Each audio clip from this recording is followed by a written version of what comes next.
Hola a todos, ¿cómo estáis? Mi nombre es Juan Jesús Vallejo, soy periodista, escritor y el director del programa Noche de Misterio en Caracol Radio.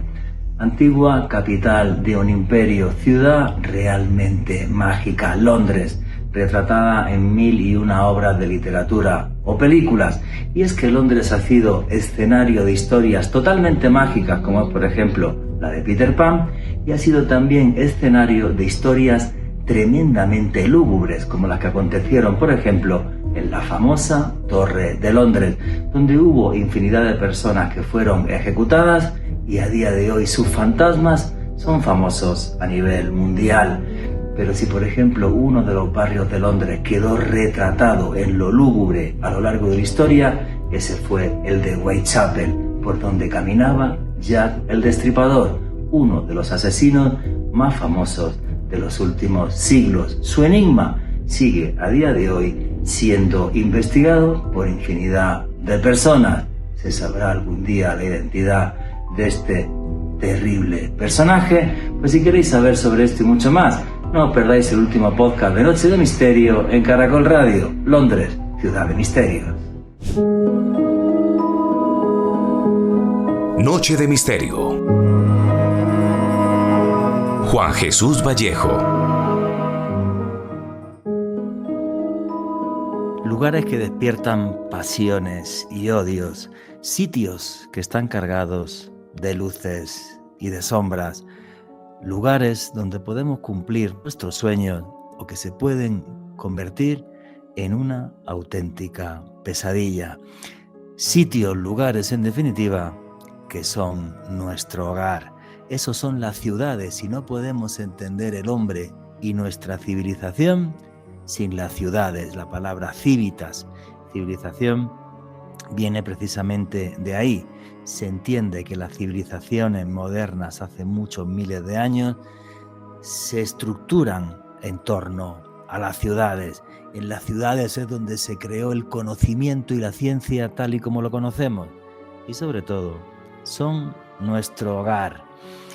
Es curioso, yo he tenido la suerte de vivir en varias de ellas y de cada una me queda un recuerdo muy distinto. Me imagino que en su caso, los que están escuchando este podcast, les sucede igual. Por ejemplo, mi vida, obvio, quedará siempre ligada a la ciudad de Granada, al sur de España, coronada por uno de los monumentos más visitados del mundo, la Alhambra, que refleja los sueños de un antiguo rey árabe, realmente un mundo total y absolutamente de fantasía. Un mundo, por ejemplo, el de la Alhambra, cuyos azulejos nos reflejan un mundo, un universo sin principio ni fin, aunque eso es un poquito más complicado y es para otro día hacer otro podcast. Jugaban con la geometría los árabes en aquel momento para dar esa sensación de que las cosas no tenían ni principio ni fin. Una ciudad encantadora que les recomiendo que vayan a visitar, donde además se come de maravilla y muy barato. Madrid, me fui a Madrid con 29 años y fue la ciudad de mis sueños. Viví allí 15 años. Madrid es un lugar donde si uno va con buena voluntad y muchas ganas de trabajar, realmente allí puedes cumplir tus sueños. Allí me hice periodista, allí me hice reportero. Gracias a ir a Madrid empecé a viajar por todo el mundo descubriendo sus misterios. Una ciudad de la que antes estaba completamente enamorado. Me sigue gustando Madrid, pero ya cuando llego allí me siento como un visitante, ya no me siento como un madrileño más. He tenido la suerte de vivir mucho tiempo y vengo ahora, hace pocos días que regresé de ahí, la ciudad de El Cairo, en África. Creo que es la ciudad más agresiva del mundo. No se lo pueden imaginar. O sea, cruzar la calle tienes que hacerlo con un rosario y rezando 3 Padres Nuestros. No sabes si vaya a llegar a la esquina siguiente, no hay semáforos, no se respetan. Una ciudad de más de 24 millones de personas, la ciudad más grande de África. Es súper agresiva. Sin embargo, cuando está atardeciendo y miras al polvo del desierto y ves la silueta de las pirámides, dice uno, Dios santo, aquí hace milenios vinieron incluso seres de otros mundos. una ciudad también con su magia, aunque repito, posiblemente la ciudad más agresiva en la que he estado en mi vida. Tuve la suerte de vivir Lima, una ciudad muy agradable, la capital de Perú, que de vez en cuando queda cubierta de gris por la garúa, un fenómeno atmosférico bastante curioso que hace que durante meses no se vea el sol. Y a día de hoy, la ciudad que es mi hogar y la que amo, porque si a alguien le gusta el gris, que se venga a Bogotá, la ciudad que puede ser eternamente gris, perfecta para que viva el conde Drácula. Para que se hagan ustedes una idea, tiene el triple de pluviosidad que la ciudad de Londres, que la pintan gris. Bueno, pues eso es una tontería al lado de Bogotá, pero a día de hoy es mi hogar y amo a esta ciudad con sus defectos y con sus virtudes. En las ciudades nos desarrollamos como lo que somos, personas, y las ciudades tienen 1000 historias, algunas de ellas casi que envueltas en leyenda, como es la ciudad de Londres. Y hoy de esto va el podcast. Nos sumergiremos en todos los misterios que hay en una de las capitales más enigmáticas del mundo. Buenas noches, noctámbulos. Mi nombre es Juan Jesús Vallejo. Los que queráis seguirme en redes sociales, mi Twitter es @JuanGVallejo, Juan J. E. Vallejo. En Instagram y en Facebook, Juan Jesús Vallejo. Y esto es otro podcast, otro programa de Noche de Misterio. Y aquí lo que hacemos es periodismo de misterio. Y nosotros os ponemos los hechos encima de la mesa y vosotros decidís qué hay detrás y qué no. Y aquí somos una gran familia, la familia del misterio, y por eso ya tenemos un numeral en Twitter que es Misterio Caracol. Repito, Misterio Caracol. Ponernos ahí.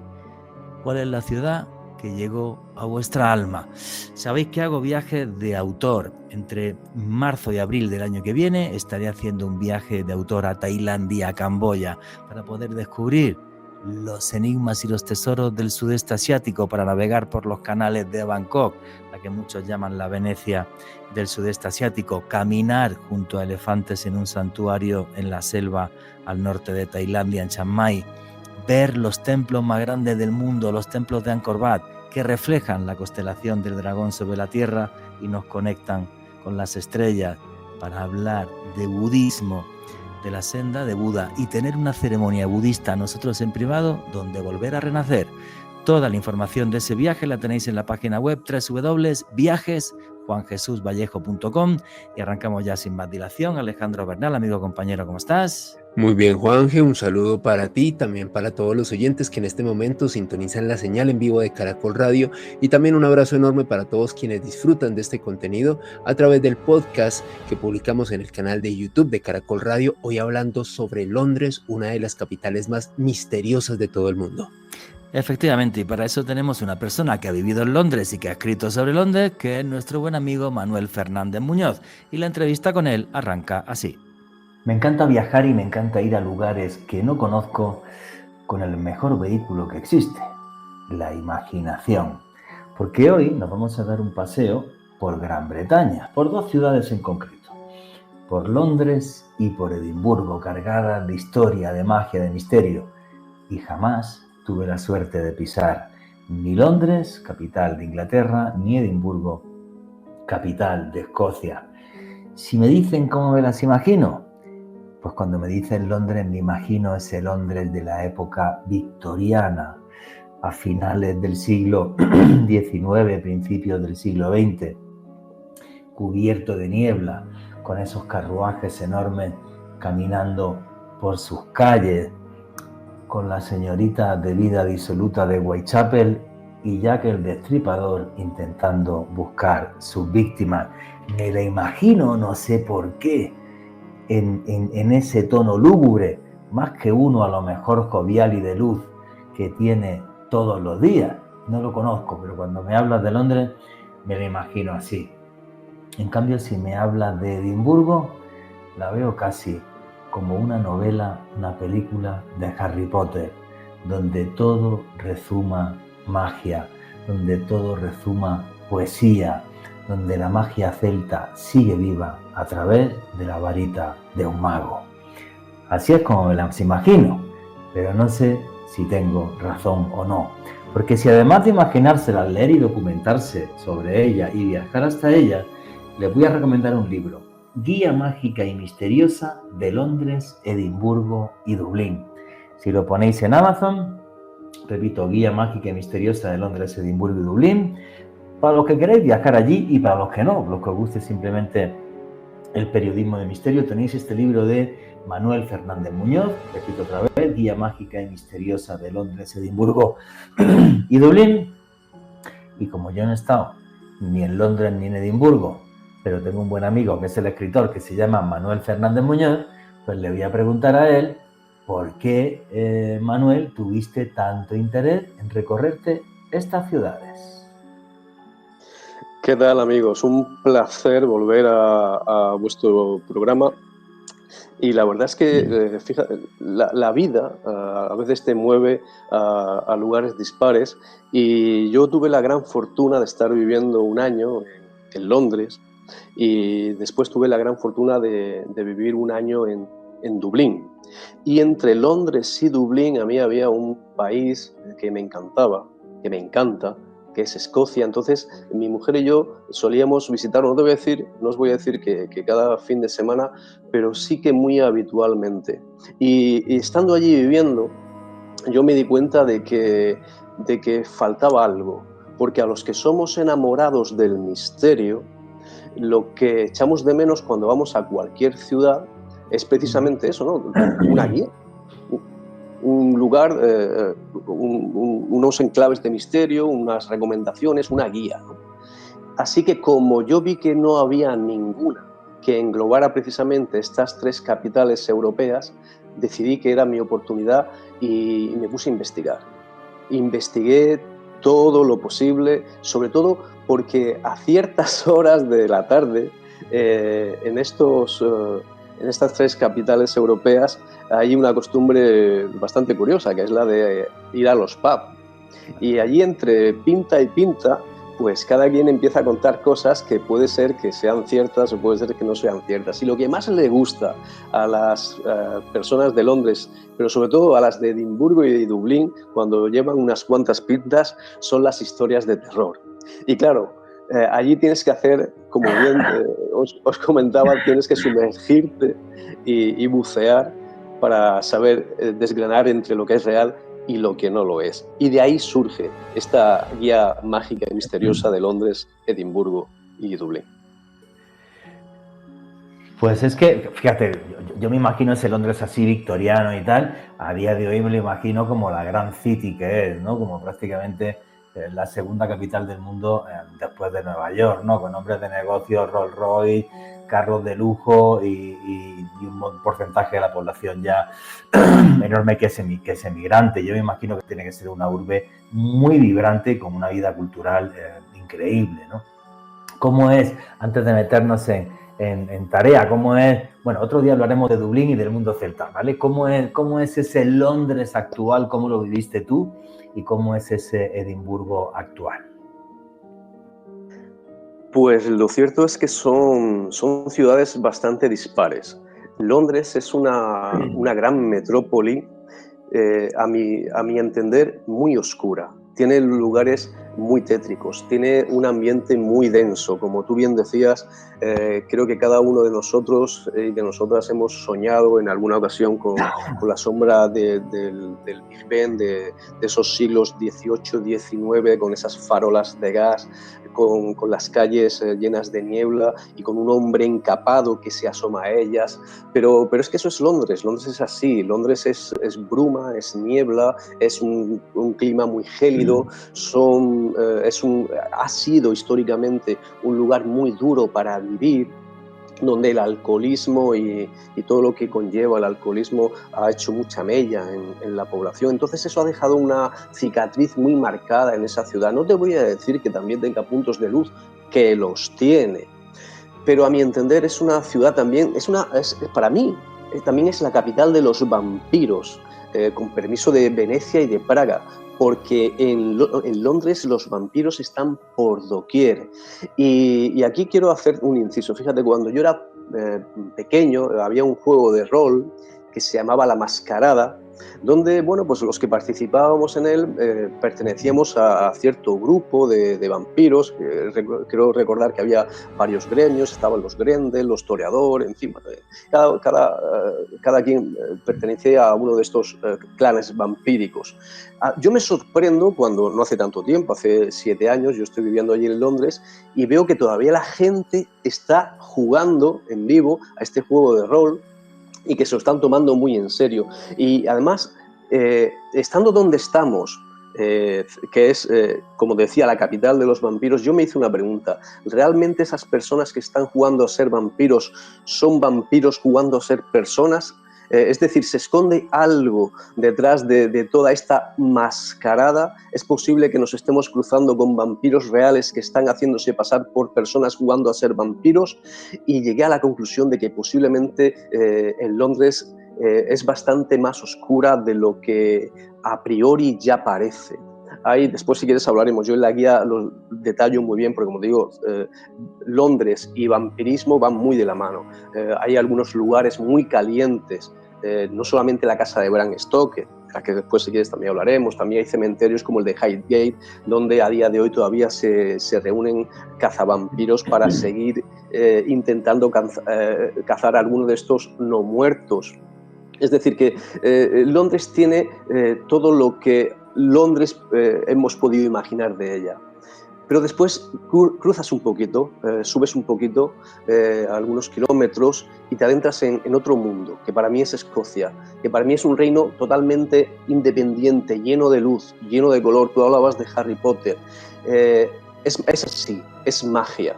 Edimburgo, que es la capital donde me centro en la guía, es una ciudad también que ha tenido muchos claroscuros, como todas las ciudades, pero hay algo que la hace muy especial, y es esa magia celta, el arraigo, las creencias de que en cada esquina, en cada árbol del bosque, puede haber un elfo, un hada con el que hacer un trato, con el que llevarte bien o con el que pelearte.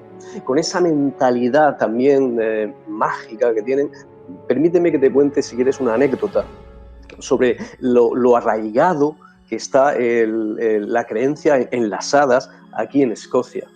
Hace algunos años, un compañero de profesión, cuando yo colaboraba en una de las revistas del Misterio de España, su director adjunto me manda que investigue un reportaje, porque en cierta localidad de Escocia se habían tenido que parar unas obras porque habían recibido, el ayuntamiento había recibido una carta de los duendes, donde decía, esos duendes decían que dejaran de excavar en esa zona porque esa zona les pertenecía a ellos.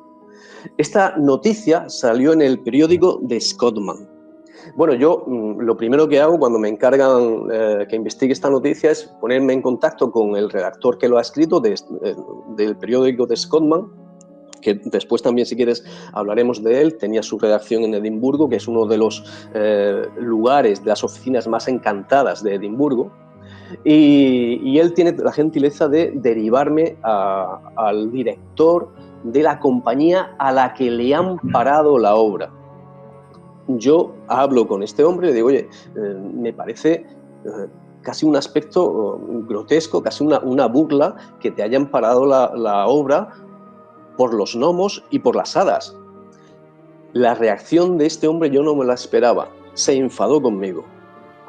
Me dijo, oye, Manuel, aquí en Escocia creemos en los duendes y en las hadas, y vosotros, si no queréis creer, no vengáis a Escocia. Dije, no, para, escúchame bien. Escúchame bien, porque no me has entendido. Yo creo profundamente en las hadas y en los gnomos, pero me cuesta creer que ellos, de su puño y letra, manden al ayuntamiento una carta pidiendo que te corten a ti las obras. Entonces le pedí un favor, ¿no? Después de ese encuentro, ya él comprendió lo que yo quería decirle, ya sí que nos llevamos bien. Y yo le dije, mira, yo para hacer el reportaje lo que necesito es esa carta, porque si no me das esa carta, lo único que voy a hacer es copiar lo que el compañero de The Scotsman ha dicho. Lo que yo necesito es ver esa carta. Entonces, si tú me la consigues y me la facilitas, yo saco el reportaje en España. Nunca me la facilitó. Volví a llamarlo y tal, y me dijo que esa carta desapareció en el ayuntamiento.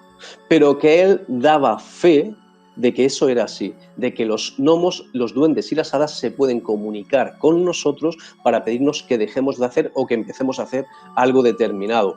Yo te digo, yo creo en todo eso. Lo que ponía en duda era que se pudieran comunicar por carta, y lo que yo quería era ver esa carta, cosa que nunca se produjo.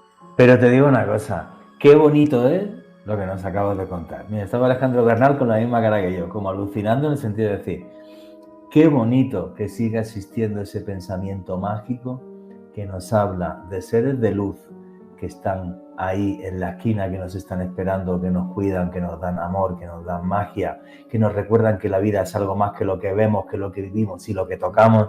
Y qué bonito, ¿no? Que Escocia siga siendo así. La verdad, no me esperaba tu respuesta y no me esperaba ese contraste de luz y oscuridad que tú ves en Edimburgo y Escocia, y esa oscuridad que tú ves en ese Londres lleno de vampiros, de niebla y digamos de conspiraciones de seres oscuros en la noche, ¿no? Es curioso dentro del misterio, ¿vale? Obvio, me imagino que será una maravilla vivir en Londres y una maravilla vivir en Escocia. A ver si hacemos un día un viaje de autor y te vienes tú de guía a Gran Bretaña con Irlanda. Mira, ponerlo aquí en el canal de YouTube, ponerlo ahí debajo. Si queréis hacer un viaje, que venga Manuel Fernández Muñoz aquí con un servidor y nos vamos a Gran Bretaña y que nos enseñe todo este mundo mágico. Bueno, ya me pasó contigo que una vez hice una entrevista sobre la Tierra Sagrada y no pasamos de Jerusalén.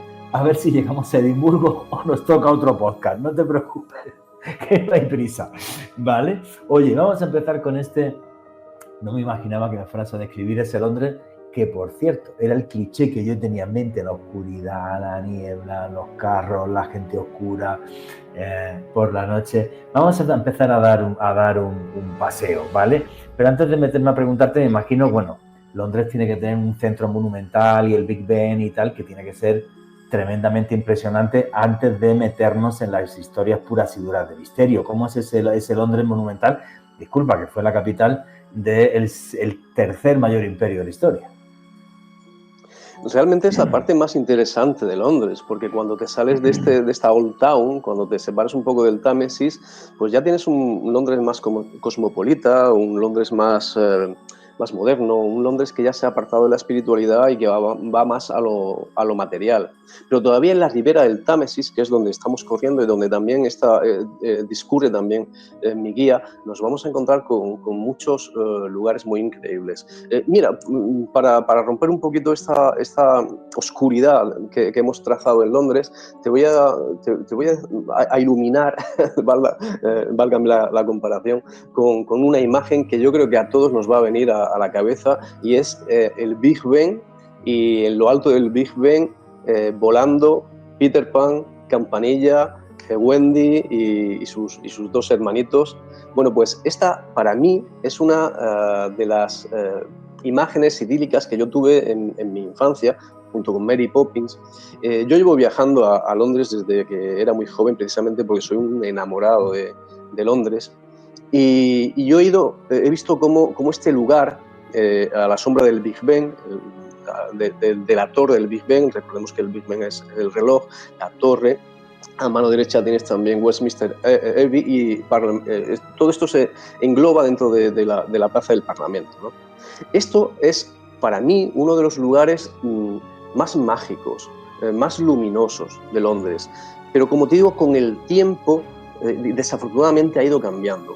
Sabemos que aquí, yo lo digo en la guía, que aquí a los pubs que se alzaban hace años en este lugar, aquí venían Bram Stoker y algunos otros literatos, sobre todo Oscar Wilde, a veces los dos juntos, para meterse en estos pubs y hablar de cosas que no se podían hablar en otros lugares. Es decir, esto era una de las lugares secretos de las sociedades secretas.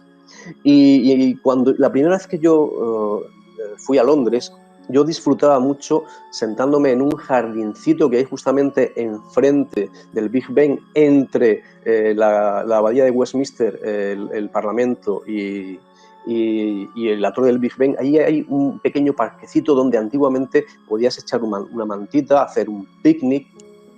Como te digo, esto desafortunadamente ha ido cambiando. Hace algunos años, en este lugar, precisamente en este lugar, hubo un atentado. Algún loco intentó matar a alguna persona, un policía salió herido, creo que al final acabó falleciendo, y esto se acotó.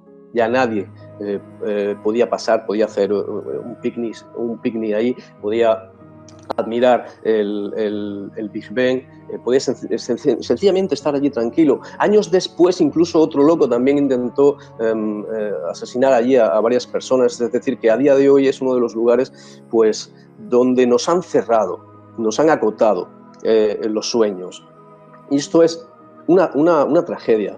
Es una tragedia porque a mí me encantaría volver a ese lugar, volver a hacer allí un picnic y decirle a mi hijo, mira al cielo, mira cómo el Big Ben está rasgando las nubes e imagina cómo Peter está danzando alrededor de la torre del reloj y cómo después va a surcar el cielo y cruzar la segunda estrella girando a la derecha y después yendo todo recto al amanecer. Y eso nos lo han robado.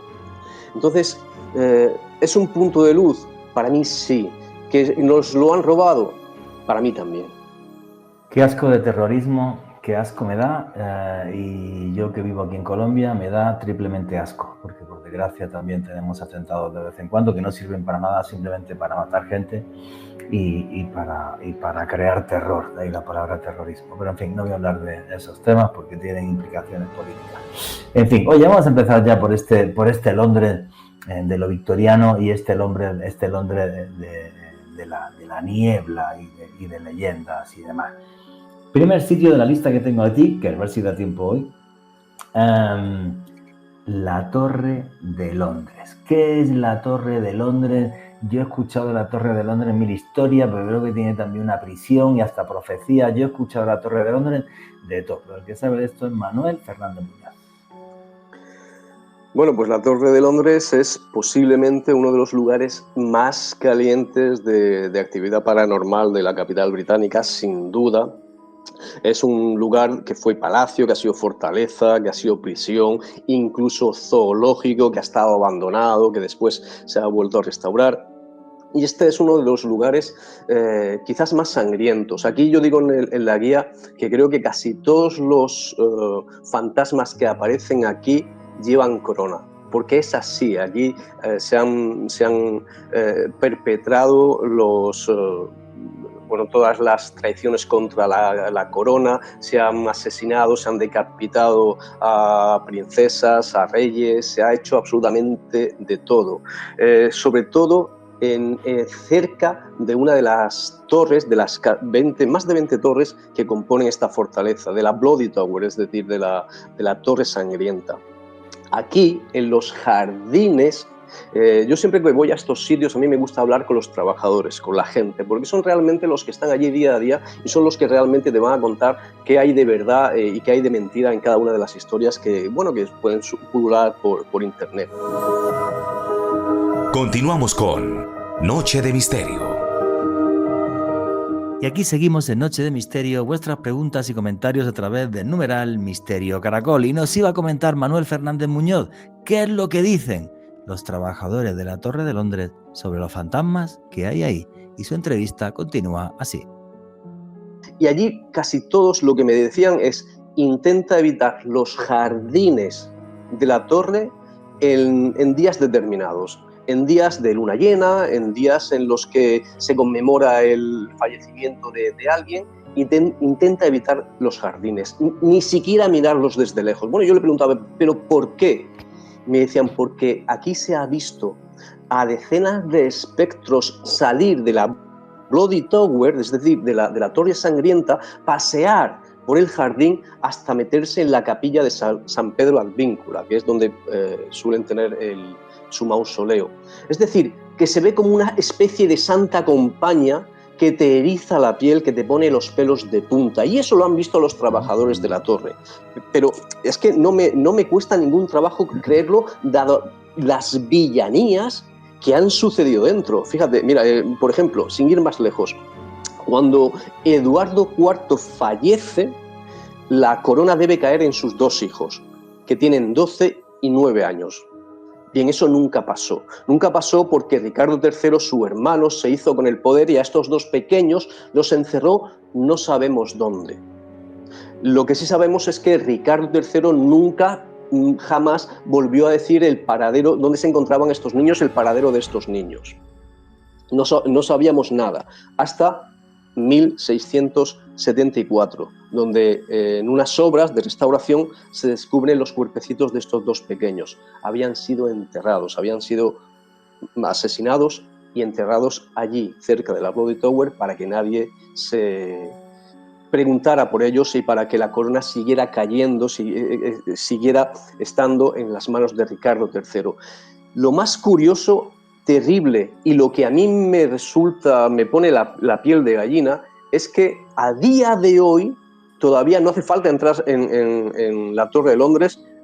Justamente fuera, antes de entrar, hay unos pequeños bancos, detrás está la boca de metro, hay algunos restaurantes. Bueno, pues en estos pequeños bancos es donde los turistas solemos ir a sentarnos, a disfrutar de un café, a disfrutar de un refresco, o sencillamente a estar allí a descansar.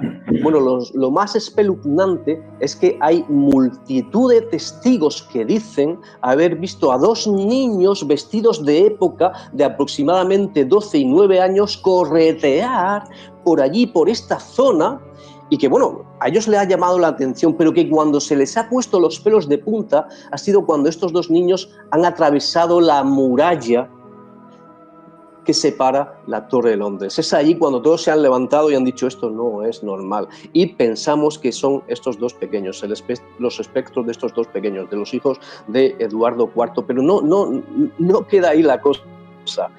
Nos vamos, por ejemplo, a María Tudor.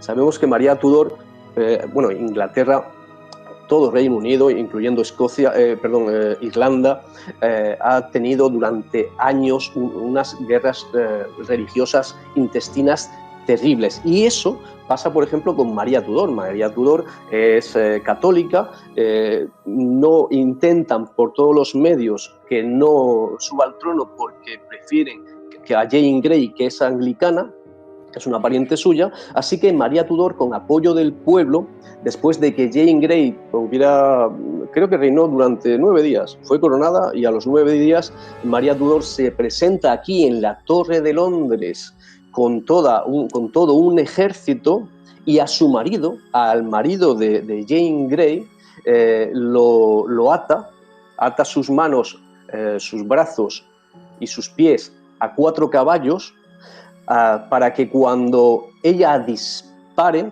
los caballos salgan corriendo y se desmiembre a este hombre. Todo esto sucede aquí, y cuando pasa eso, cuando este hombre es desmembrado, Jane Grey lo está viendo y sale corriendo, da un grito, sale corriendo, cruzando los jardines. Bien, dicen los trabajadores de la torre que cuando llega el aniversario del fallecimiento de este hombre, a eso de las 6, 7 de la tarde, que es cuando falleció, se oye un grito increíble en los jardines y se ve una sombra blanca que creemos que es Jane Grey corriendo, cruzando los jardines de la torre como alma que lleva al diablo. Como te digo, este no es un buen sitio para tomar un café. Es uno de los sitios más lúgubres y tétricos que te vas a encontrar en Londres. Aunque también es uno de los más imprescindibles, así que al final hay que ir sí o sí. Sí, porque es un lugar histórico súper importante, la gran fortaleza que siempre defendió Londres desde el siglo XI, si mal no creo, y claro, ocurrieron toda cantidad de intrigas palaciegas y demás, asesinatos, historias y de todo. ¿Cómo no va a tener sus fantasmas? Alejandro Bernal. Juanje, es que la actividad anómala en el interior de la Torre de Londres se ha documentado desde el siglo XIII, de acuerdo a algunos grandes testimonios de historiadores y personas que han reconstruido este tipo de historias en este lugar tan emblemático de la capital de Inglaterra, en la cual estuvo nuestro amigo Manuel. Por ejemplo, se cuenta que el fantasma de Thomas Becket, un canciller de la época, fue un hombre asesinado durante una misa, durante una Eucaristía por parte del rey Enrique II en 1170, y algunos guardias afirmaron haber visto el espectro de Becket en el año 1241. Juanje, una locura que desde esa época ya se estén reportando avistamientos de este tipo de actividad anómala. Y un personaje muy emblemático, Tomás Moro, un gran teólogo británico, fue decapitado en el interior de la Torre de Londres en 1535, y también se dice que su espectro sería visto en el interior de este emblemático lugar. Claro, es que eso se nos olvidaba. Además de esto, las ejecuciones que había en la Torre de Londres, allí cortando cabezas y demás. Manuel Fernández.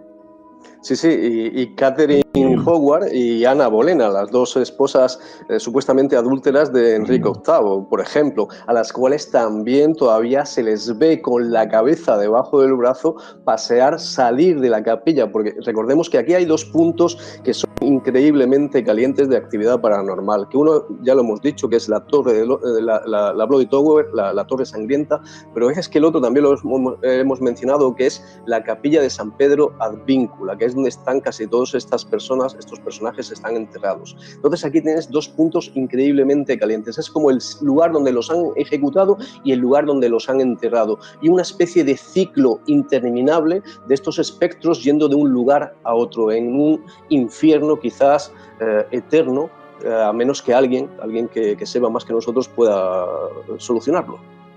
En fin, poca solución le veo yo a esto con tanta ejecución y tanta vaina. Tendrían que ir una corte de exorcistas del Vaticano, por lo menos. Dios santo, lo que tenían en la Edad Media, todo lo que eran las intrigas palaciegas, ¿no? Y la cantidad de gente que fallecía en todas esas luchas de poder. Vamos a seguir caminando por Londres y vamos a ir a uno de sus parques, que quiero además que me lo describas. Aquí me hablas de el lago de St. James Park.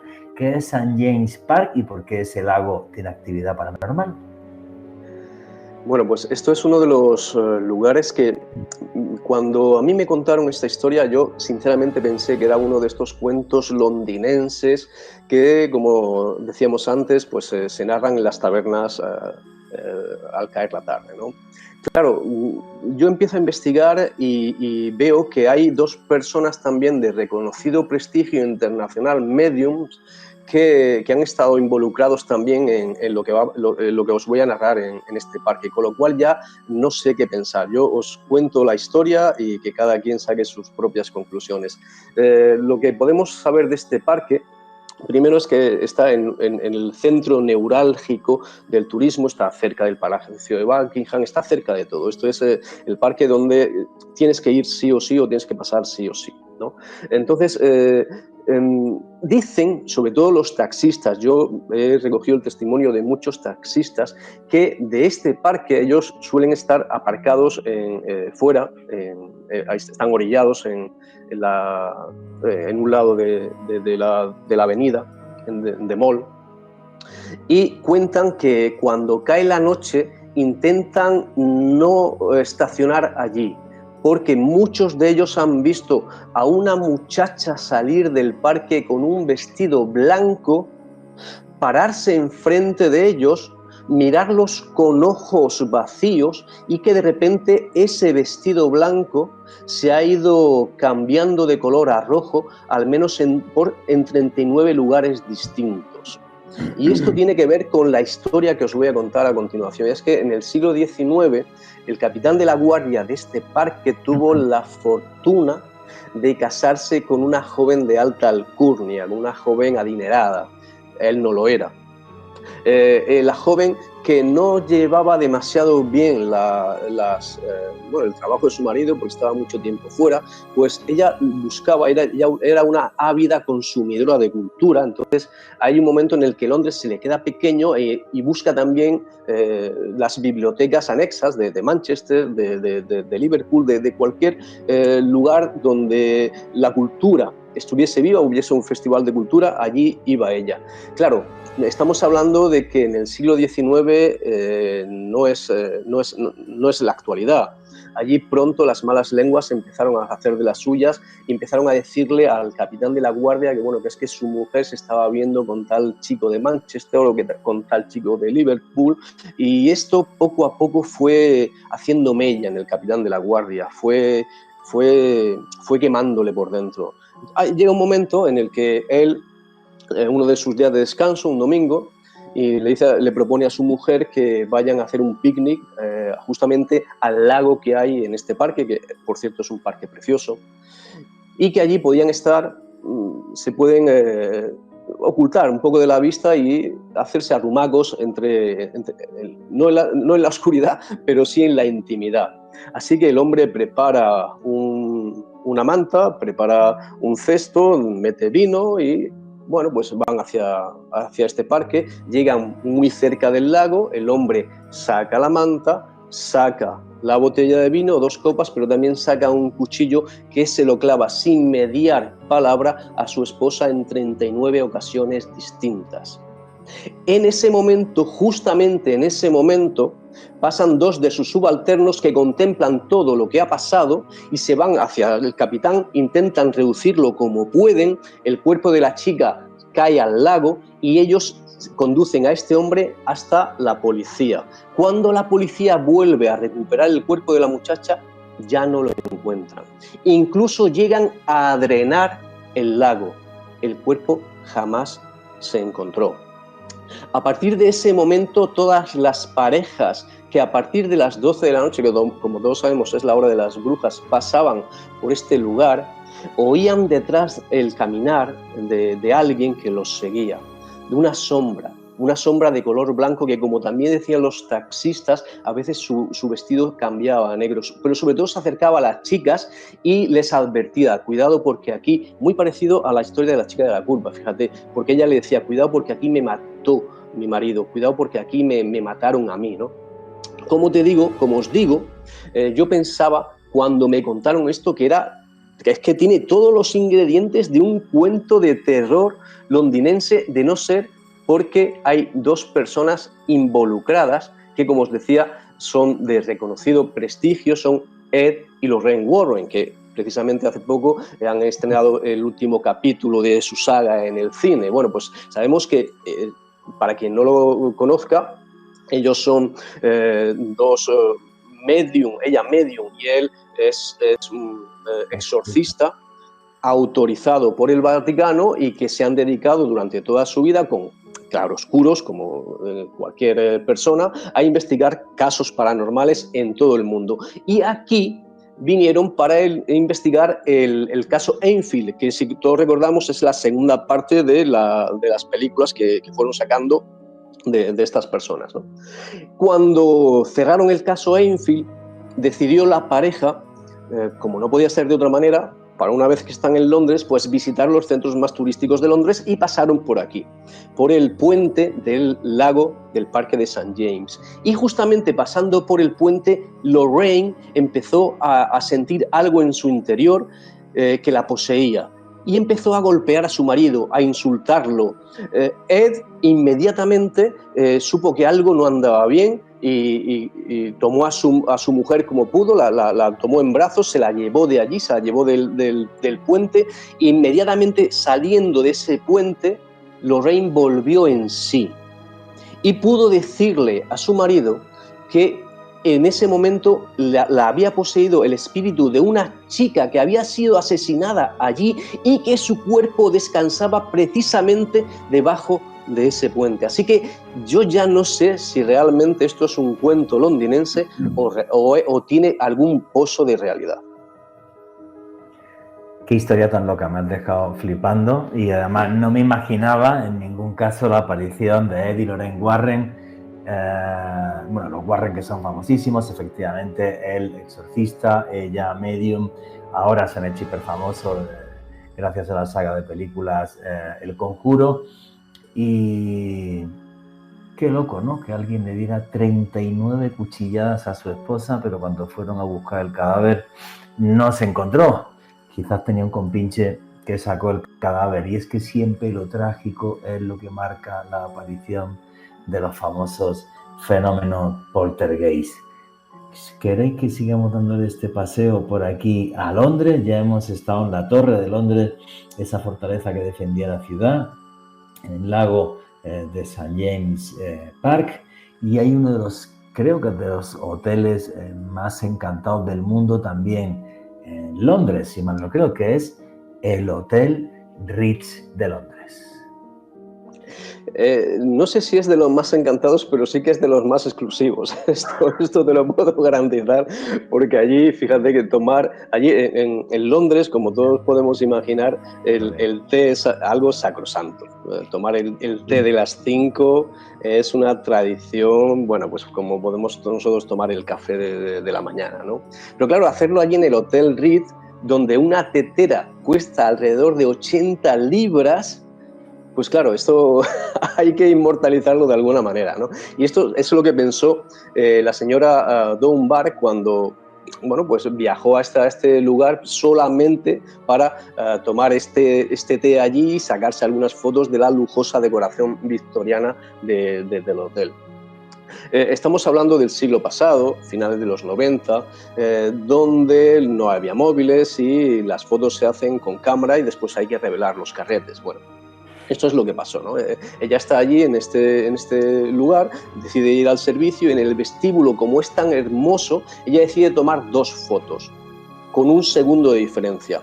Cuando llega a casa y revela las fotos, se da cuenta de que en una de ellas hay algo que no debería haber estado allí. Si lo podéis buscar por internet, es bastante curioso. Yo no sabría decirte, porque hay gente que dice que, bueno, que es una mujer, que tiene aspecto de mujer.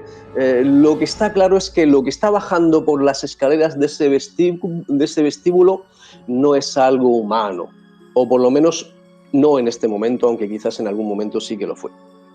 La señora Bark decide contactar directamente con el hotel, le pide que revise las cámaras de seguridad, le explica lo que ha pasado. Oye, tengo 2 fotos, en una me sale el vestíbulo que no hay nadie, en otra me sale una persona, no sé, yo creo que yo estaba sola, no es que lo creo, estoy seguro de que estaba sola. Me gustaría, si me hicieran el favor, que pudieran revisar las cámaras de seguridad y comprobasen realmente lo que le estoy diciendo, si había alguien más conmigo.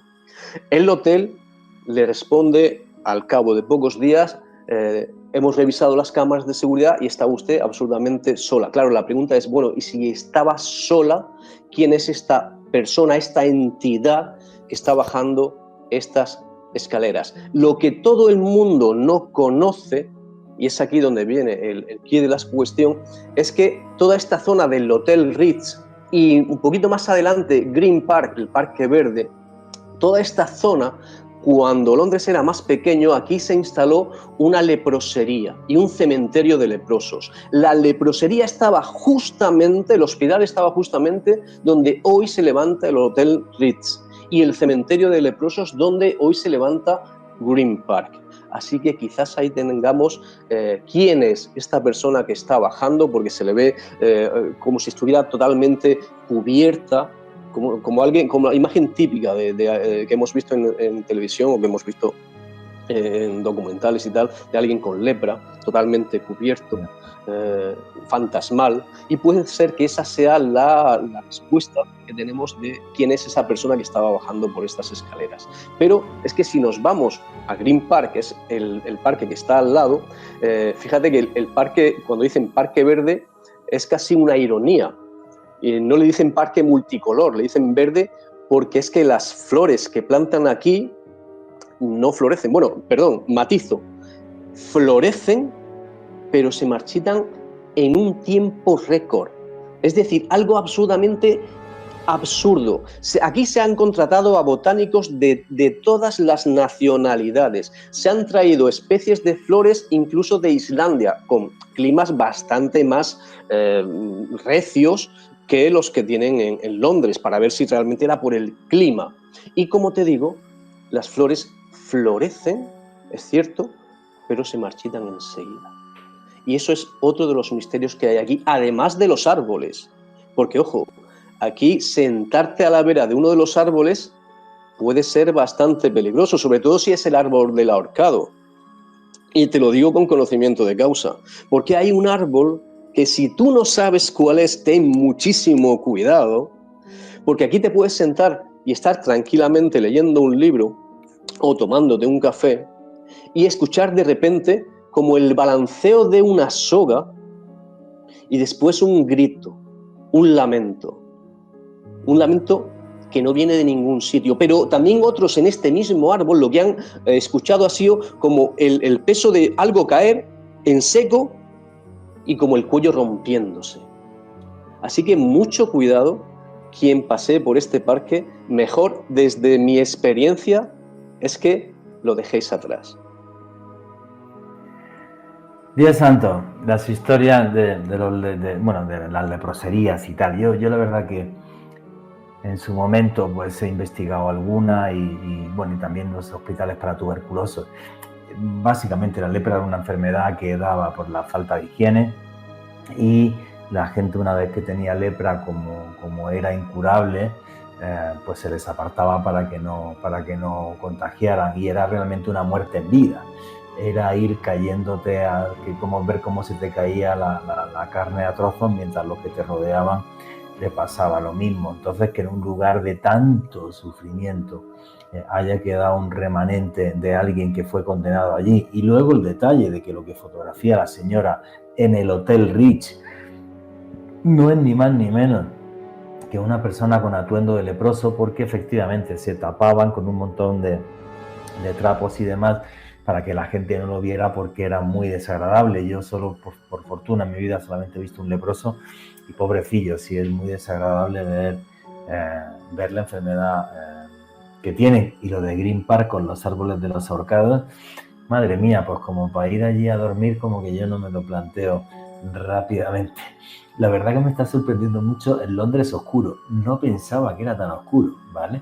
Esa capital del Tercer Imperio más grande de la historia. Pero para oscuridad, o por lo menos nos dejó un libro que tiene mucho de oscuridad, pero creo que fue un gran bestseller, que es una novela que sigue arrasando a día de hoy en ventas, porque mezcló erotismo, rebeldía, puso también, lo que piensa mucha gente, ¿no? Que estás sujeto a un destino que te va a traicionar.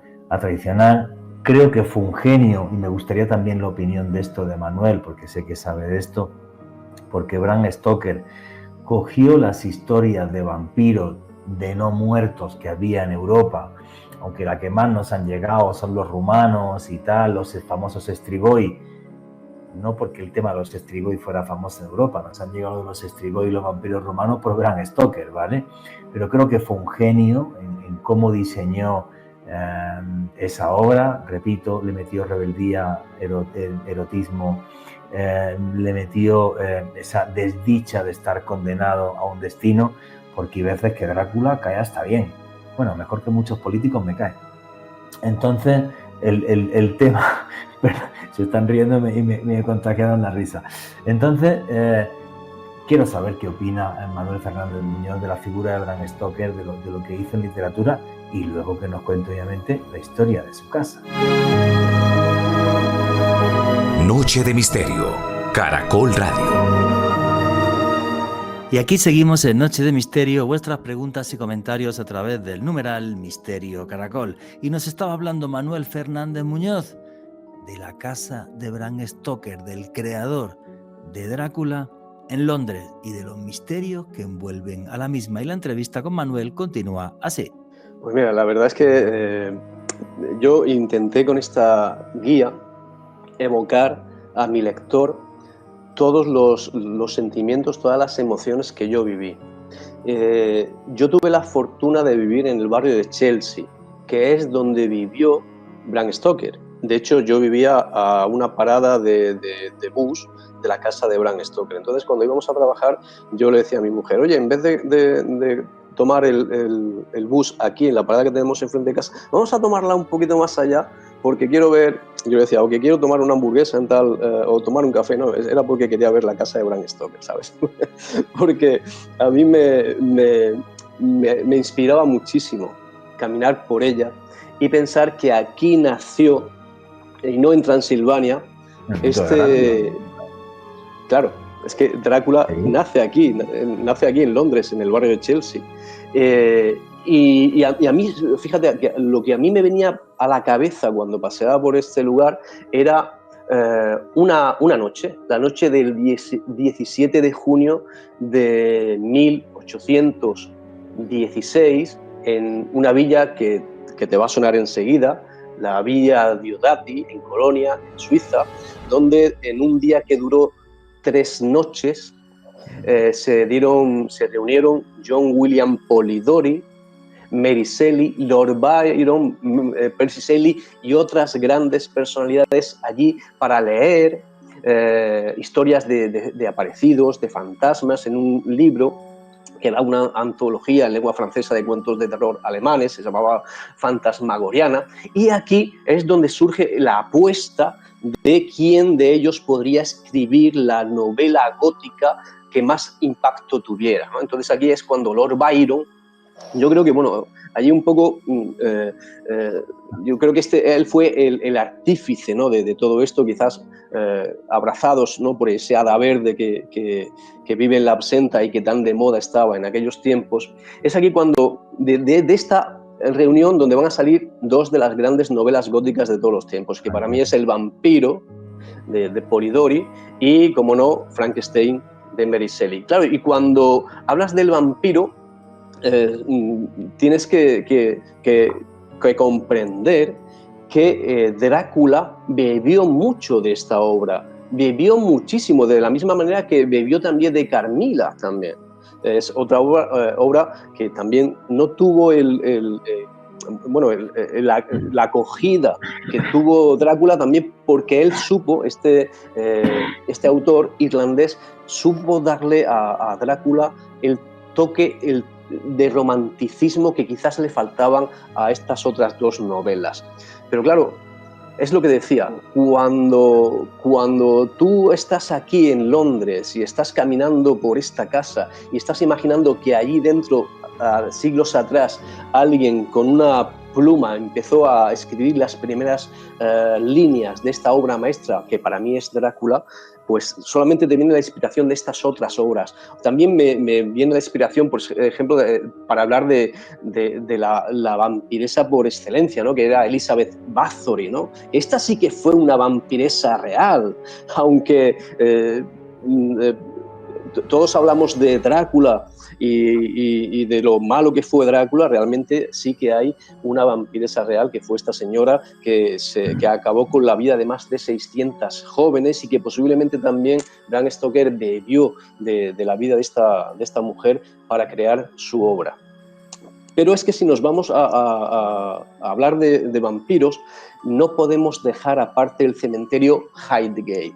Y esto es una locura, amigo mío, porque aquí en este cementerio, este es uno de los cementerios para mí imprescindibles. Mira, yo creo que en algún momento a todos se nos ha pasado por la cabeza imaginar un cementerio inglés con sus tumbas llenas de musgo, con sus siluetas, en fin, el típico cementerio inglés que todos soñamos. Bueno, yo cuando fui aquí a Highgate no tuve que imaginarlo, solamente tuve que abrir los ojos, porque este es el cementerio por excelencia. Aquí es una absoluta maravilla. Aquí se han dado cita muchas personalidades, han comprado una parcela, Karl Marx y tantos otros, y han hecho del cementerio un anagrama. Es decir, cuando tú pasas al cementerio vas a ver esfinges egipcias, obeliscos, vas a ver un montón de cosas muy raras que no tienen demasiada conexión entre sí. Yo recuerdo que la primera vez que visité este lugar, la visita necesariamente se tiene que hacer con guía. Hay dos visitas, una pequeña, te enseñan una pequeñita parte del cementerio, otra más amplia, donde ya te llevan a los lugares más interesantes para los buscadores del misterio. Y yo hice buenas migas, me llevé bastante bien con el guía, hice las 2 visitas. Y él, recuerdo que hablando de que, bueno, yo era reportero en España y que estaba haciendo un libro, y que precisamente quería incluir a su cementerio en él me llevó a una tumba donde había un anagrama y me invitó a descifrarlo. Yo no podía descifrarlo porque no tenía ni idea de lo que estaba viendo ahí, de todos esos garabatos. Entonces él empezó a hacerlo por mí. Y lo que mostraba esa tumba, además del nombre de la persona que estaba allí enterrado, era un mensaje. Era un mensaje para los vivos. Decía, y no se me olvidará en la vida, amigos, decía, este anagrama decía, este mensaje decía, vive, vive todos los días de tu vida. Y que eso te lo diga un muerto, la verdad es que te pone los pelos de punta. Pero este cementerio es famoso porque aquí se dio la caza de vampiros más grande del siglo pasado. Aquí se reunieron 2 cazavampiros. Mira, todo surge porque un chico, David Farran, decide pasar aquí la noche y dice que cuando sale le cuenta a un periódico que él ha presenciado la aparición de un espectro que tiene absolutamente todo semejante al conde Drácula. Esta carta que le envía a este periódico, esta carta, como decimos ahora, se hace viral, y otras muchas cartas como él llegan al periódico diciendo que hay mucha gente que ha tenido esa misma visión, que han visto como la figura de un espectro, de un vampiro paseando por las noches por aquí, por este cementerio. Para más INRI, es decir, para rizar todavía más el rizo, alrededor de este cementerio empiezan a encontrarse cachorrillos sin sangre, a los que le han chupado la sangre, zorros urbanos, a los que igualmente se les ha desangrado de alguna manera. En alguna ocasión se han encontrado 2 orificios en alguna parte de su cuerpo.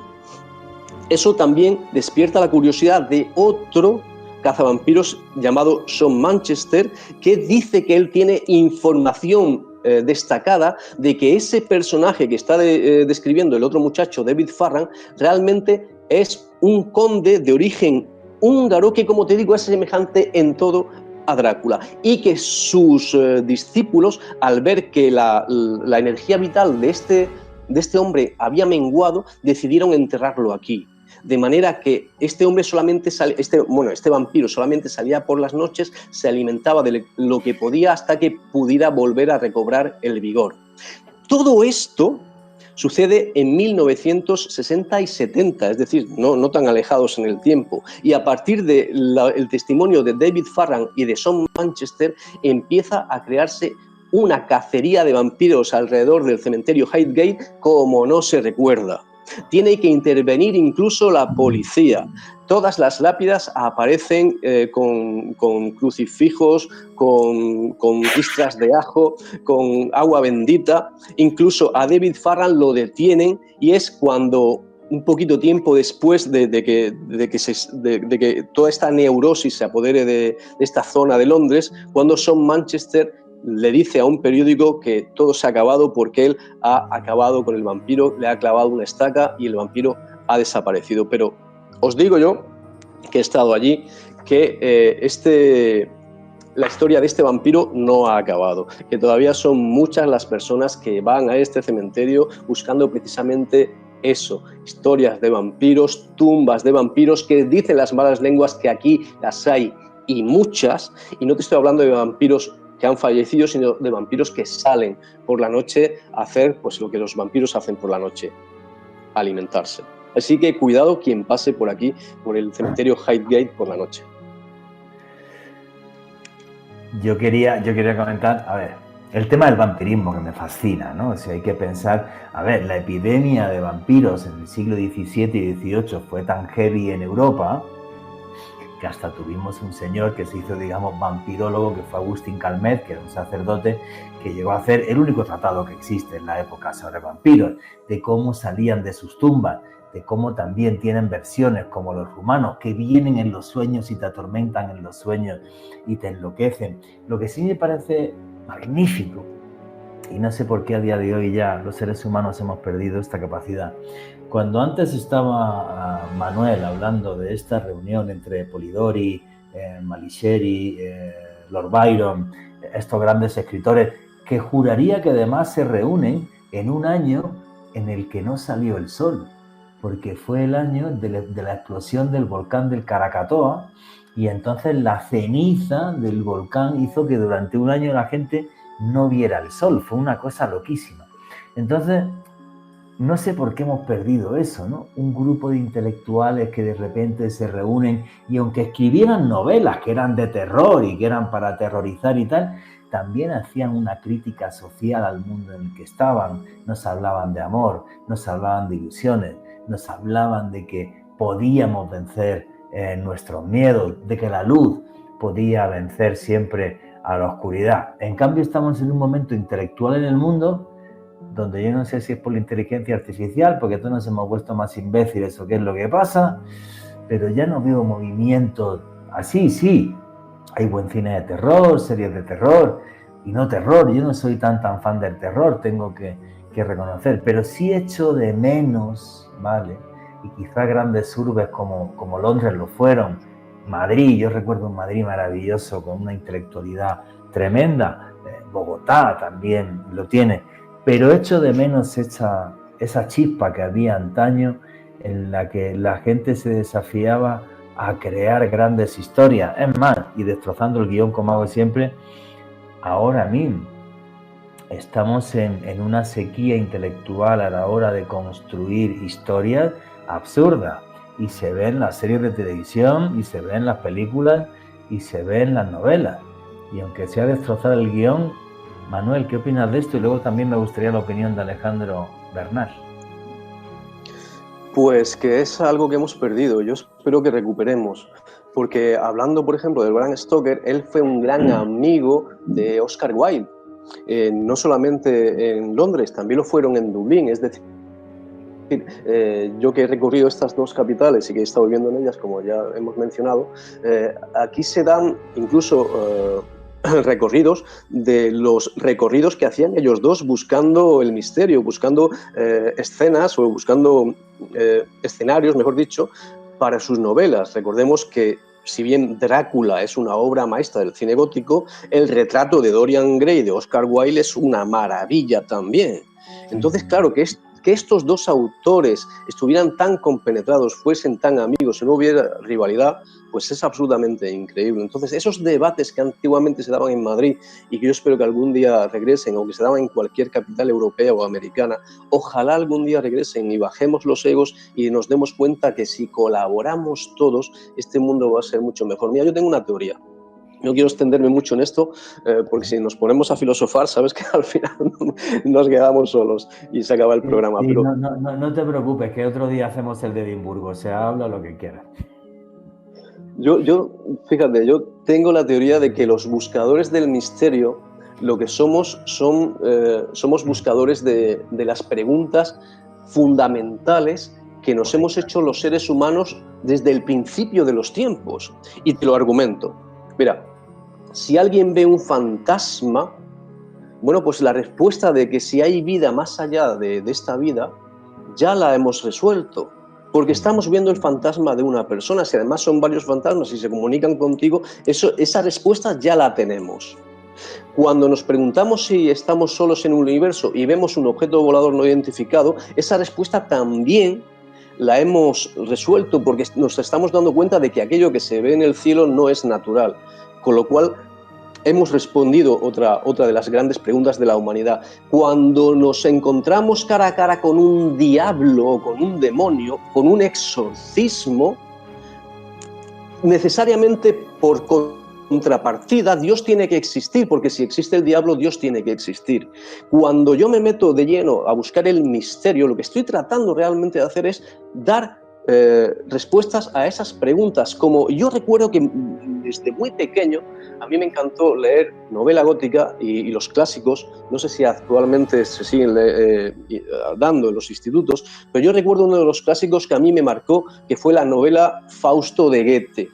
Porque allí, si a quien no se lo ha leído, les recomiendo que se la lea, y a quien se lo haya leído, le recordamos que allí Fausto es una persona que está buscando respuestas, las mismas respuestas que todos nos buscamos al sentido de la vida, y que cuando se encuentra con el diablo, con Mefistófeles, él en ese momento dice una frase lapidaria del texto, dice, bueno, es que ya mis respuestas con tu presencia ya se han resuelto, porque si tú existes, Dios existe. Y los buscadores del misterio vamos en busca de eso. Cuando yo voy en busca de un fantasma a Edimburgo o aquí a Londres, lo que estoy realmente buscando es respuestas a qué hay más allá, qué hay al otro lado, si realmente hay una vida más allá de la vida. Y creo que así todo. Y creo que los oyentes que nos están escuchando sucede exactamente lo mismo. Somos buscadores de las respuestas más fundamentales de la vida. Suscribo totalmente lo que has dicho, ¿vale? Y ellos lo hacían a través de la novela, toda esta gente, ¿vale? Polidori, Mary Shelley, Bram Stoker. O sea, se hacían preguntas, intentaban responderlas, ¿qué sentido de la vida? ¿Qué sentido tiene la vida? ¿Qué hacemos acá? Ahora creo que se creó un nuevo Dios, se llama ciencia.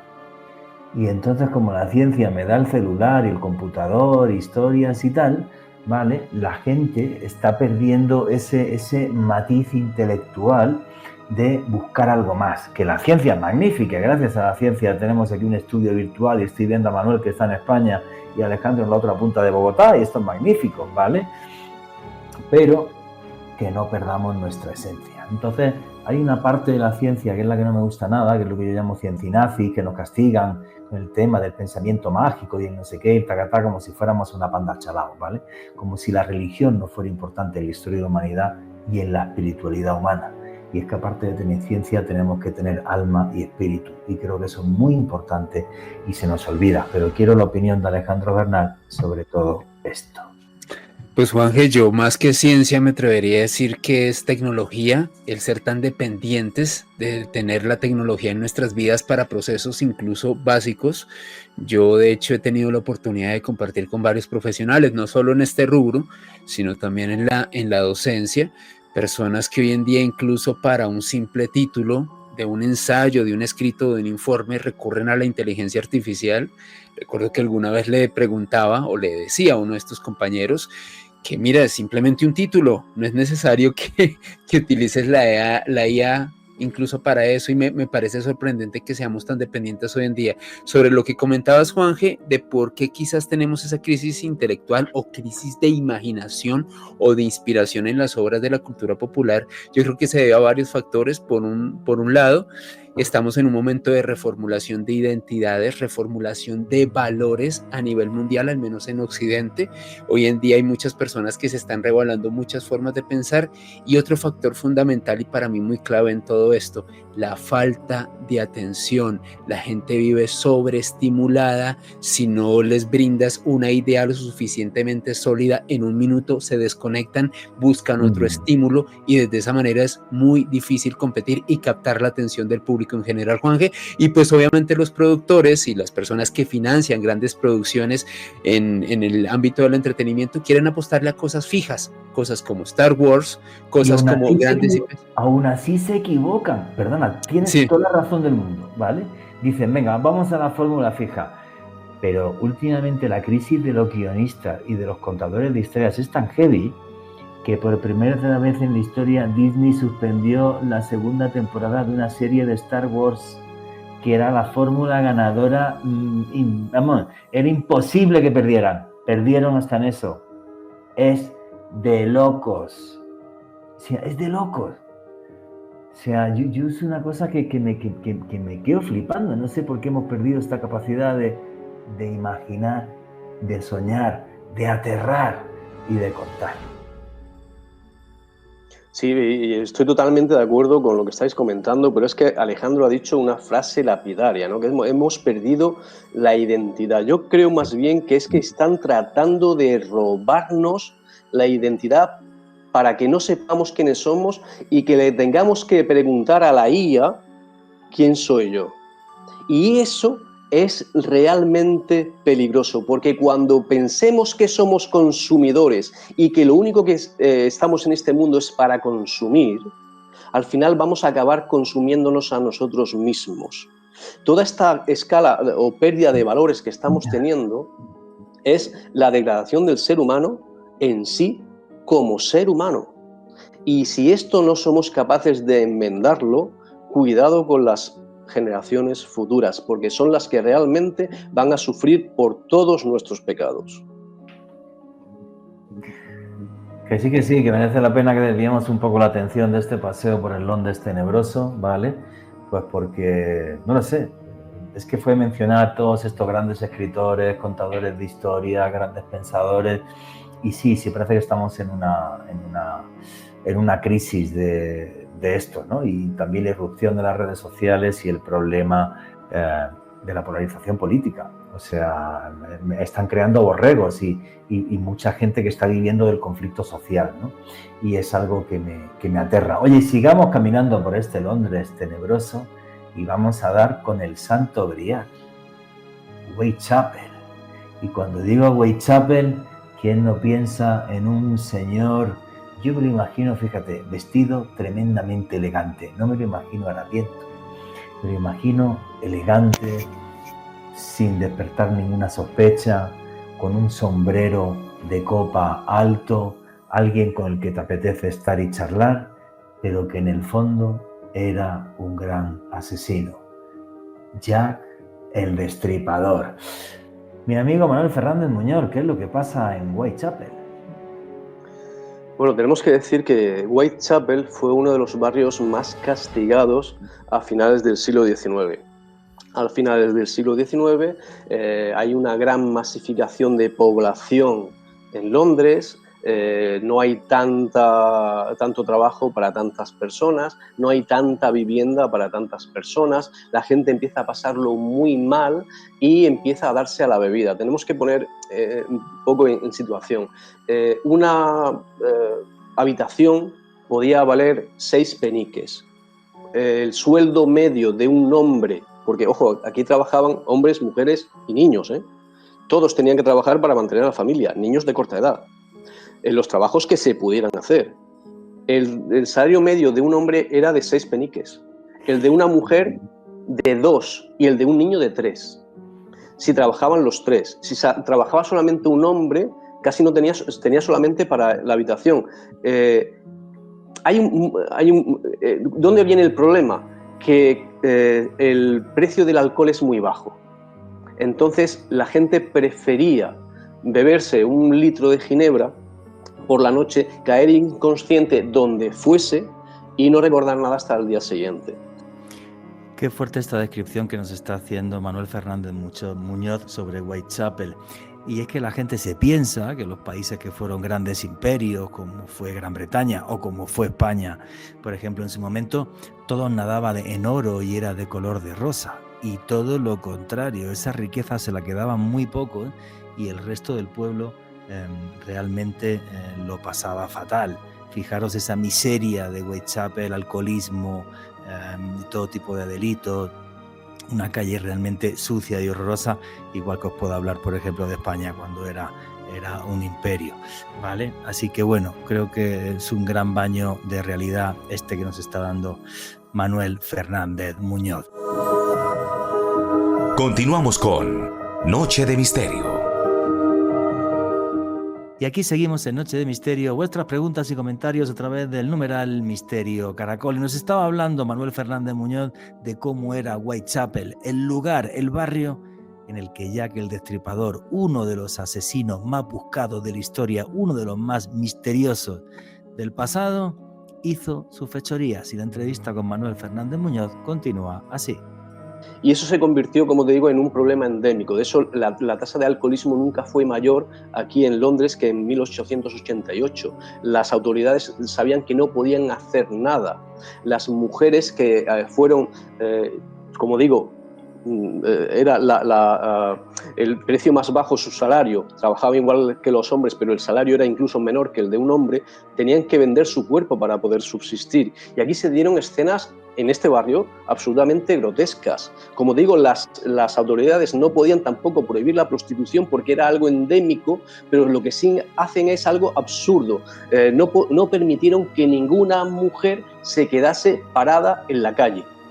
Con lo cual, a veces se veía alrededor de la iglesia de Whitechapel, se veía a un círculo de mujeres, de meretrices, andando Y el trato era bastante sencillo. Al hombre que le gustaba, a la que le gustaba, pues le hacía un gesto, las chicas salían, buscaban un lugar apartado y por 2 peniques había un temblor de piernas, como se suele, y esa era la frase que se solía decir, ¿no? 2 peniques por un temblor de piernas, ¿no? Entonces esto es el Londres que nos estamos encontrando en 1888, en este barrio, que es donde empieza a asesinar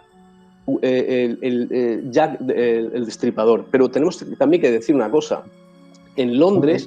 Solo quería comentar un segundo que has hecho una descripción buenísima, porque siempre nos imaginamos los grandes imperios, que todo es rico y tal, historia. No, señor. Es como si me hablas de la España del siglo XVI. Había una cantidad de pobreza tremenda, aunque fuéramos un imperio, ¿vale? Y el tema que has dicho igual, o sea, el imperio británico en su máximo esplendor, con colonias y tal, y gente mísera y pobre a reventar. Eso, por desgracia, es la naturaleza humana. Sí, claro, y aquí es donde aparece este personaje. Pero teníamos que decir que en Londres hay un deporte, o mejor dicho, una afición que casi está igual que el fútbol, ¿eh? El fútbol aquí es sagrado, como yo creo que también en casi todas partes del mundo. Pero aquí hay otra afición que es la riperología, es decir, intentar descubrir quién fue Jack the Ripper, Jack el Destripador. Y es aquí en este barrio donde empiezan las primeras víctimas. La primera que nosotros sepamos es Mary Ann Nichols, el 31 de agosto, y aparece esta chica degollada, apuñalada y desangrada. Bueno, era algo normal en este barrio, es decir, apareció en los periódicos y no pasó, pasó sin pena ni gloria, nadie le prestó la más mínima atención. Pero claro, cuando ya aparece la segunda, que es Annie Chapman, el 8 de septiembre, aparece degollada, con los intestinos fuera y con el útero extirpado, claro, aquí ya cambia la cosa. Aquí ya es que estamos viendo que hay un modus operandi, que hay alguien que está degollando y destripando a mujeres y sobre todo prostitutas. Entonces aquí ya la gente ya empieza a interesarse. Los periódicos, hay que decirlo, hacen su agosto. No hay más tirada que en todo el año, en 1888, que en este 8 de septiembre, cuando se da la noticia de que Anne Chapman ha muerto y que posiblemente haya un asesino en serie en el barrio de Whitechapel. La policía encuentra un mandil de cuero muy cerca del lugar del asesinato y se le empiezan a echar la culpa a diversos personajes, ¿no? Un mandil de cuero, ¿quién lo podía utilizar? Los carniceros, los barberos. Bueno, pues empiezan a detener a carniceros, a barberos. Ninguno de ellos cuadraba con las salvajadas que este señor había hecho y que después seguiría haciendo. También en este momento se recibe una carta que empieza a ponerle nombre ya a este tipo, ¿no? La carta se titula Dear Boss, querido jefe, y es donde aquí se empieza a conocer ya que puede ser, este asesino se puede llamar Jack el Destripador. Esta noticia corre como la pólvora por toda Europa y sacude toda Europa de miedo y de pavor. Es decir, este hombre, fíjate, Jack el Destripador, es que el nombre ya interpela, ¿no? Y dices, ostras, cuidado. ¿Sabes dónde no causó ningún impacto esta noticia? En España. Porque aquí la tradujimos mal. Jack the Ripper lo tradujimos como Jaimito el Gaitero. Claro, entonces, un asesino que se llama Jaimito el Gaitero, pues no tiene tanto peso como Jack el Destripador. Y que me perdone bueno, pues es un tema serio, pero es que esto es realmente absurdo. Perdona, Manuel, pero es que me estoy muriendo de la risa, tío. O sea, ¿quién es el bruto? Y la entramos en detalle.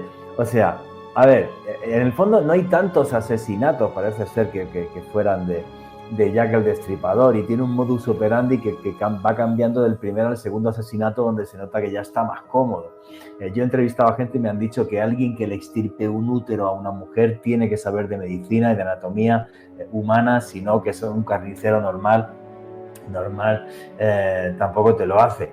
El tema de la carta que llegó al periódico, que luego fueron un montón de cartas, como si fuera Jack the Ripper, no sé, incluso si hasta lo hacían los mismos del periódico para vender más ejemplares, ¿vale? Porque los seres humanos somos así. Ahora, lo de Jaimito el Gaitero, perdona que te diga, nunca lo había escuchado y me dio un ataque de la risa del carajo. O sea, no sé quién fue el traductor en España, pero un crack, tío. O sea, ese tipo fue un crack. Disculpa, continúa. Sí, sí, pues lo que te decía, es que aquí en España somos diferentes hasta para eso, ¿no? Entonces, nos vamos ya a la a la tercera y cuarta víctima, que es Elizabeth Stride. Esta chica aparece degollada, pero ojo, aquí es como si hubieran interrumpido el trabajo. Es decir, aparece degollada con síntomas de haberse defendido, pero daba la sensación de que no había terminado ese asesinato como pretendía. Y minutos más tarde aparece otra chica, Catherine Eddowes, que aquí sí aparece totalmente mutilada. Junto con el cuerpo de esta chica aparece junto con una frase que la policía tiene que borrar porque estaba señalando a un grupo religioso que ya estaba muy estigmatizado en la época. Como tú bien decías, sí que empiezan, a partir también de esta fecha, de estas dos víctimas, de Elizabeth Stride y de Catherine Eddowes, empiezan a llegar un montón más de cartas, no solamente a los periódicos, también a una patrulla que habían hecho de vigilancia a los vecinos, al jefe de la patrulla. Y posiblemente casi todos los riperólogos están de acuerdo en que estas cartas ninguna es verdadera. Todas son falsas. Es decir, que ni siquiera el nombre de Jack el Destripador es real, con lo cual no tenemos ni idea de quién fue este asesino en serie. Pero llega el 8, o la noche del 8-9 de noviembre, y aparece Mary Jane Kelly, y su cuerpo aparece en su casa.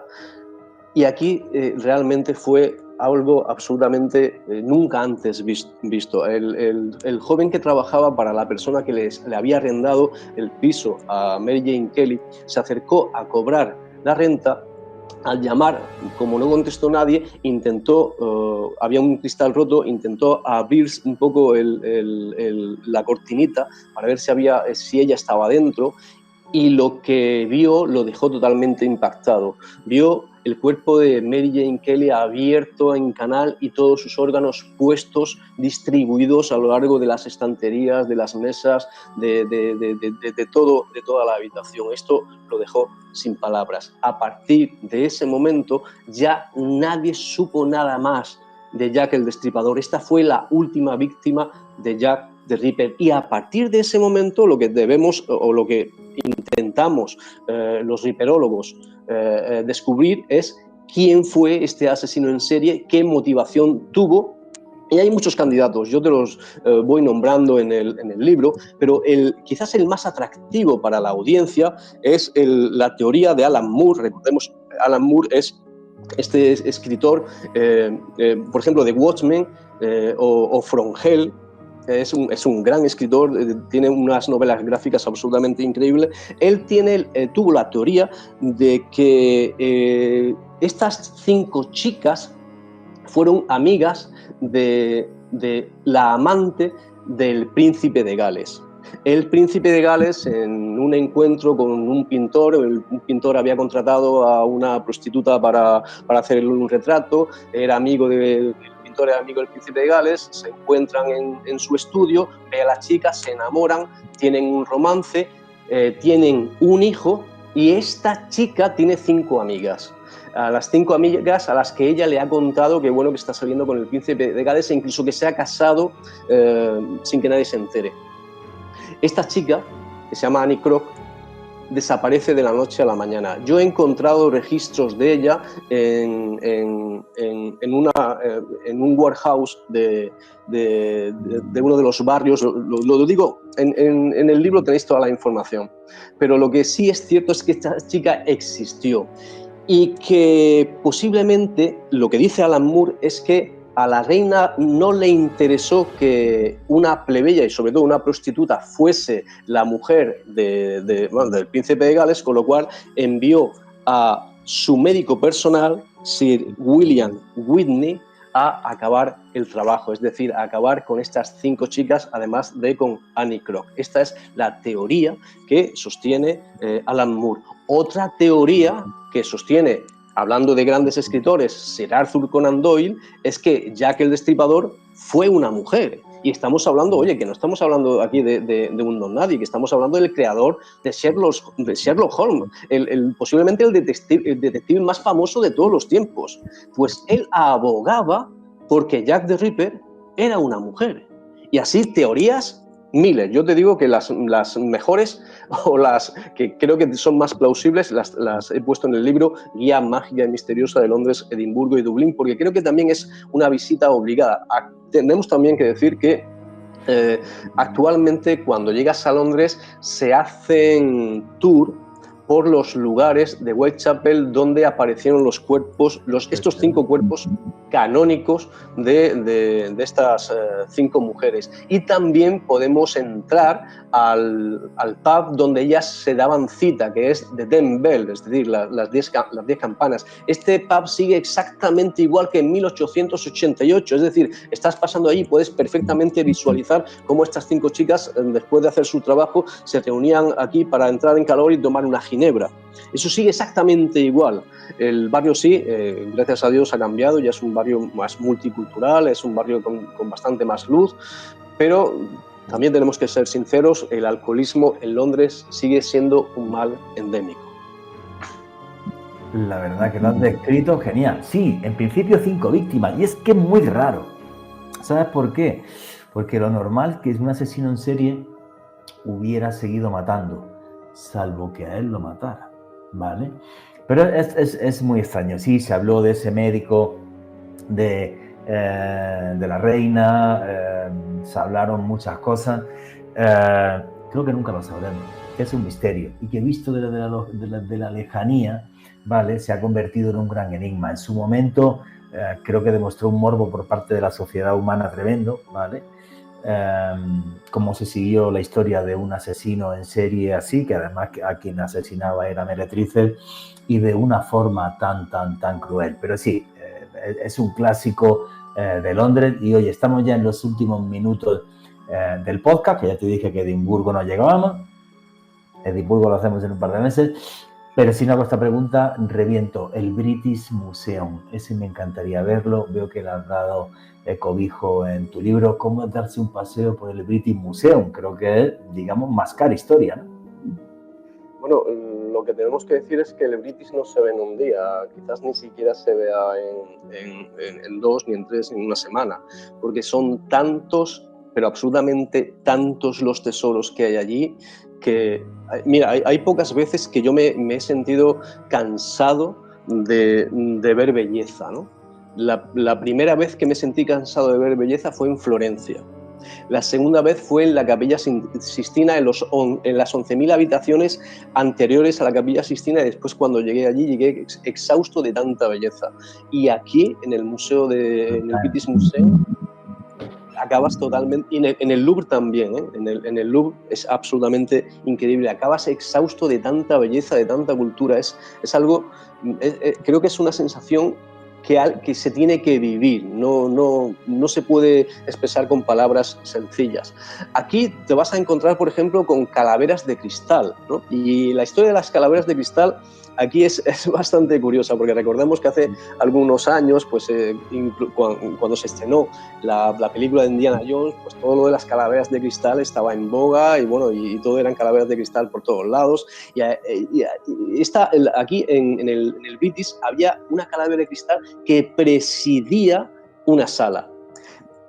Se suponía que era azteca, maya, y así rezaba en la leyenda, calavera de cristal, azteca o maya, y contaban a los trabajadores del British que no se atrevían a pasar a esa sala, porque por la noche esa calavera emitía una especie de luz e incluso de vibración que se dejaba notar perfectamente en todo el ambiente. Entonces le tenían muchísimo respeto. Después se descubrió que, bueno, que esto de las calaveras de cristal era más, leyenda que otra cosa, y que esta quizás no fuera tan antigua, así que poco a poco fueron relegándola. Ahora mismo está en la misma sala sala, pero está escondidita en un rincón. Y ya no pone que es de origen azteca o maya, ya dice se presume que puede ser de origen azteca o maya. Aún así, lo que se recomienda es que no se mire a los ojos directamente, que lo puedes hacer, ¿eh? Puedes agacharte un poquito, ponerte de frente y mirar a esa calavera. También es una sensación bastante increíble. Yo lo hice y, bueno, yo recomiendo hacerlo, ¿no? Sobre todo para ver qué siente tu cuerpo. Me gustó bastante más que la calavera un moai que tienes atrás, un moai de la isla de Pascua, que además creo que los pascuenses lo están reclamando, se lo llevan reclamando al British desde hace muchísimo tiempo. Pero es que, claro, aquí las historias de fantasmas están por doquier. Aquí, cuando llegas a la zona de Mesopotamia, tienes pues todos los ídolos mesopotámicos, tienes ídolos de Pazuzu. Quien no sepa quién es el Pazuzu, bueno, pues tenemos que ver la película del Exorcista, este primer demonio que sale justamente antes de que toda la trama empiece a desarrollarse, que tiene 4 alas. Realmente es una figura impactante. Bueno, todo esto está allí. Y todo esto es parte de nuestra historia. Está ahí también, es que hay tantos tesoros, pero hay tantas historias de fantasmas, hay tantas historias de monjas también, que no son monjas, pero ellos le llaman monjas, porque son damas de negro, parecidas a monjas, que se van paseando, sobre todo en el metro. Tenemos que decir también que debajo del British hay una línea de metro que ha sido oficialmente clausurada porque por problemas de logística o porque es muy vieja, tal y cual. Bueno, lo cierto es que esa estación de metro tenía la actividad paranormal más increíble de todo Londres. Allí se han rodado incluso películas, como Superman, la primera, la de Christopher Reeve, se han rodado multitud de escenas, pero tenía la fama de ser una de las estaciones con más fantasmas de todo el metro de Londres. Y si me permites, ya que hablamos del metro de Londres, es que el metro de Londres, bueno, es que en el libro te lo desgrano, es que hay que ser valiente para tomar un metro en Londres a las 10 de la noche, ¿eh? Hay que ser muy valiente, porque tenemos en cuenta que allí ha pasado de todo. Estamos hablando del metro más antiguo, posiblemente el más antiguo de toda Europa. Hay estaciones donde en el reflejo de los cristales se ven personas y tú estás solo, pero tú ves los cristales y hay un montón de personas a tu lado. Y dime tú, cuando ves eso, ¿qué es lo que te pasa a ti por el cuerpo? ¿Qué es lo que te entra por el cuerpo? Hay una estación enfrente del Banco de Inglaterra donde está sentada una señora vestida de negro. Y la gente pasa por su lado y ya, bueno, pues está ahí sentada. El problema es que cuando apartas la mirada y la vuelves de nuevo, esa señora ha desaparecido. Y sabemos quién es.